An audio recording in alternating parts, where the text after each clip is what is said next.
Hello friends, welcome to Bioprep. आज की video में हम समझने वाले हैं प्रोटिस्टा के कैरेक्टरिस्टिक्स के बारे में। यहाँ से बहुत क्वेश्चन आते हैं और ये वीडियो बहुत इंपॉर्टेंट है, तो सभी लोग इसको पूरा ही देखें, है ना। बीच में छोड़ के नहीं जाना है आपको। क्या होता है, कुछ लोग बीच में छोड़ के चले जाते हैं, तो बीच में छोड़ना नहीं है, पूरा देखना है। बहुत इंटरेस्टिंग है, बहुत इंपॉर्टेंट होने वाला है। इससे पहले हमने बैक्टीरिया को समझा था, मोनेरा को समझा था, बैक्टीरिया के स्ट्रक्चर को समझा था।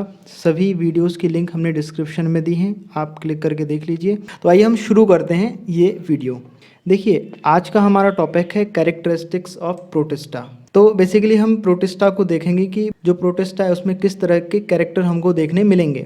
देखिए, प्रोटिस्टा इंक्लूड यूनिसेल्युलर यूकैरियोट, यानी कि प्रोटिस्टा में जितने भी मेंबर्स होंगे सबके सब यूनिसेल्युलर होंगे और होंगे यूकैरियोट। इसके पहले हमने जो मोनेरा समझा था उसमें यूनिसेल्युलर तो थे लेकिन वो प्रोकैरियोट थे। ठीक है, प्रोकैरियोट और यूकैरियोट में डिफरेंस जानते हो ना, आई होप जानते होगे। अगर नहीं जानते तो मैं आपको एक अलग से लेक्चर लेके बता दूंगा कि प्रोकैरियोट और यूकैरियोट में डिफरेंस क्या होता है।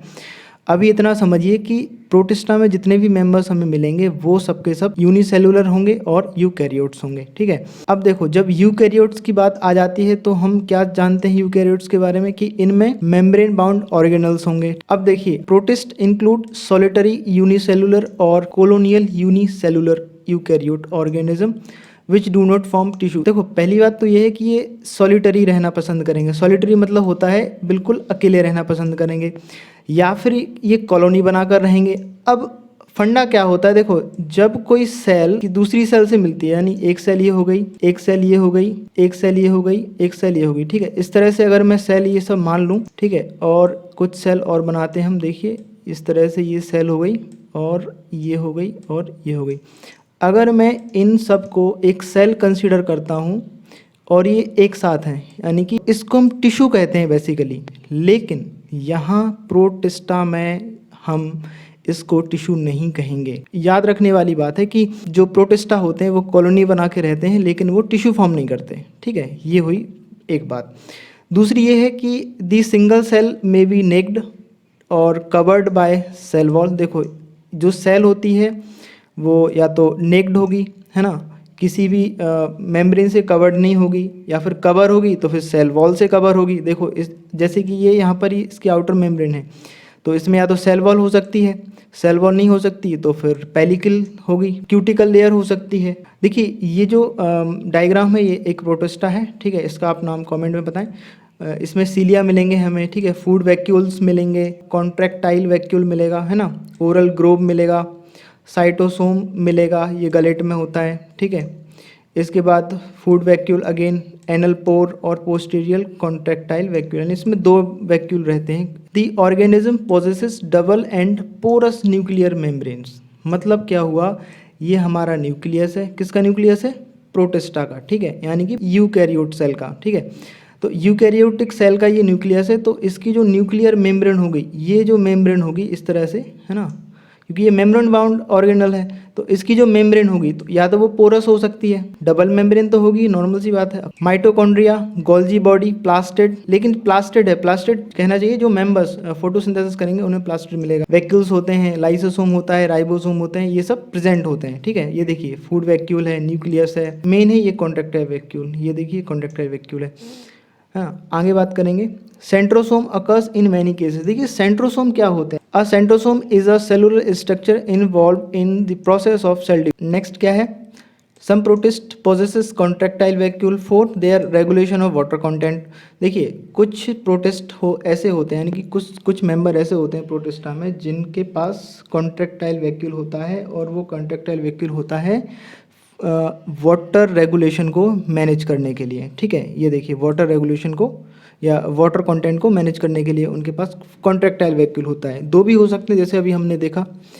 नेक्स्ट कैरेक्टर की बात करें तो देखिए क्या होता है, इनमें प्लास्टिड होते हैं, हम पहले ही बता चुके हैं कि प्लास्टिड कुछ में होंगे, और मेन है कि इनमें फ्लैजिला होता है। ठीक है, फ्लैजिला हमने पिछले स्ट्रक्चर में देखा था किस काम आता है, ये मूवमेंट करने के काम आता है। ठीक है, तो फ्लैजिला में क्या होता है, 9.2 अरेंजमेंट होगा। जब हम सेल का लेक्चर पढ़ रहे होंगे तब हम इसको समझेंगे कि ये क्यों होता है और कैसे होता है। ठीक है, the organism moved by flagella और by other means of are non motile. देखिए क्या होता है कि जो फ्लैजिला होते हैं ना, फ्लैजिला से कुछ मेंबर्स तो फ्लैजिला से मूव कर जाते हैं, तो वो होते हैं मोटाइल, और जो जिनके पास फ्लैजिला नहीं होता वो होते हैं नॉन मोटाइल, ठीक है, उनको नॉन मोटाइल कहते हैं। आज से ये बात हमें याद रखनी है कि जो भी ऑर्गेनिज्म होगा उसके अंदर अगर फ्लैजिला है, ठीक है, उसके पास अगर फ्लैजिला, अंदर नहीं, उसके पास अगर फ्लैजिला है और वो मूव कर रहा है तो उसको हम कहेंगे मोटाइल, और जिसके पास नहीं है उसको कहेंगे नॉन मोटाइल, ठीक है।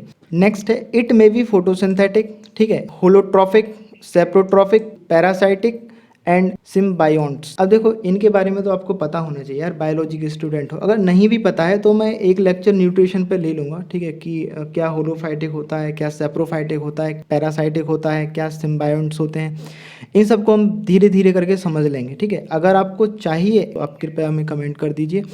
देखिए सम है मिक्सोट्रॉपिक न्यूट्रिशन। मिक्सोट्रॉप में क्या होता है, दो न्यूट्रिशन अब मिक्स हो जाएंगे। नेक्स्ट है the photosynthetic floating protist are collectively called phytoplankton. देखिए फोटोसिंथेटिक फ्लोटिंग प्रोटिस्ट, ध्यान से, प्रोटिस्टा के वे मेंबर्स जिनमें प्लास्टिड होता है और वो फोटोसिंथेसिस करते हैं और वो पानी में तैरते हैं, उनको हम कहेंगे फाइटोप्लैंक्टन। फाइटो से याद आ रहा है फाइटो यानी कि प्लांट, ठीक है।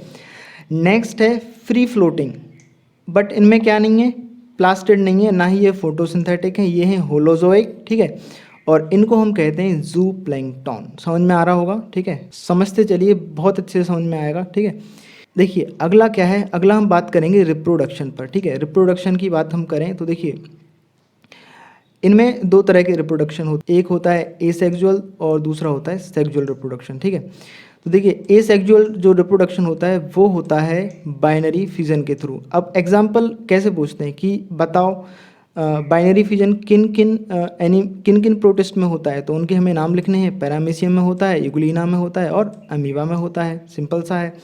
नेक्स्ट है मल्टीपल फिजन किस में होता है, वो अमीबा में होता है। प्लाज्मोटोमी ओपेलिना में होता है। बडिंग किस में होता है, इन सब में होता है, ठीक है। स्पोर फॉर्मेशन ये स्लाइमोड्स करते हैं। देखिए अगली बात करेंगे सेक्सुअल रिप्रोडक्शन की। सेक्सुअल रिप्रोडक्शन किस किस में होता है, देखिए सेक्सुअल रिप्रोडक्शन को हम समझने की कोशिश करते हैं।